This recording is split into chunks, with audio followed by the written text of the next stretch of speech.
Football মাঠ থেকেই ক্যারিয়ারের ইতি টানতে চলেছেন জাতীয় দলের সাবেক অধিনায়ক মামুনুল ইসলাম। বিদায় বেলায় জানালেন, সাফ চ্যাম্পিয়নশিপ না জেতার আক্ষেপ সঙ্গী হয়ে থাকছে ৩৭ বছর বয়সী এই মিডফিল্ডারের। শুক্রবার বিএফএলে রহমতগঞ্জের বিপক্ষে ফর্টিসের জার্সি গায়ে পেশাদার ক্যারিয়ারের শেষ ম্যাচ খেলবেন মামুনুল। কুশল ইয়াসিরের রিপোর্ট।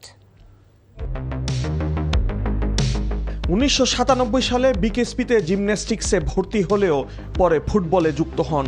কোচদের নজর কেড়ে বাংলাদেশ অনূর্ধ্ব-১৭ দলে জায়গা করে নেন মামুনুল ইসলাম। ২০০৬ সালে জাতীয় দলে অভিষেক, ২০০৮ সালে সাফ চ্যাম্পিয়নশিপের স্কোয়াডেও ছিলেন। প্রায় ২ দশকের ক্যারিয়ারকে বিদায় জানাচ্ছেন সাবেক এই অধিনায়ক। দীর্ঘ ক্যারিয়ারে ব্রাদার্স, আবাহনী, শেখ রাসেল ও শেখ জামালের জার্সিতে লিগ শিরোপা জিতেছেন। নামের পাশে রয়েছে একাধিক ফেডারেশন ও স্বাধীনতা কাপ শিরোপা। ২০১০ সালে অনূর্ধ্ব-২৩ দলের হয়ে সাউথ এশিয়ান গেমসের স্বর্ণ জিতেছেন। ২০১৪ সালে একমাত্র বাংলাদেশি হিসেবে ইন্ডিয়ান সুপার লিগ আইএসএল-এর দল অ্যাথলেটিকো কলকাতায় যোগ দেন। যদিও কোনো ম্যাচে মাঠে না নামার আক্ষেপ রয়েছে তার। এছাড়া সাফ শিরোপা জয় ছাড়াই ক্যারিয়ার শেষ করা আক্ষেপে পড়ায় মামুনুলকে।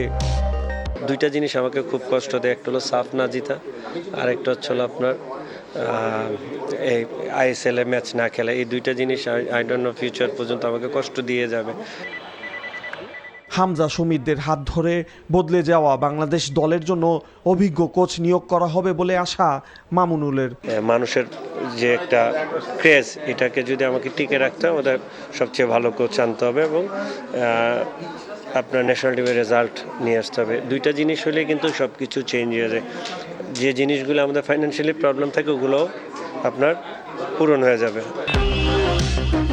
মাঠকে বিদায় জানালেও ভবিষ্যতে ফুটবলের সঙ্গে থাকার ইচ্ছা। একাধিক কোচিং কোর্সের সনদ অর্জন করা মামুনুলের। কুশল ইয়াসির, এনটিভি নিউজ, ঢাকা।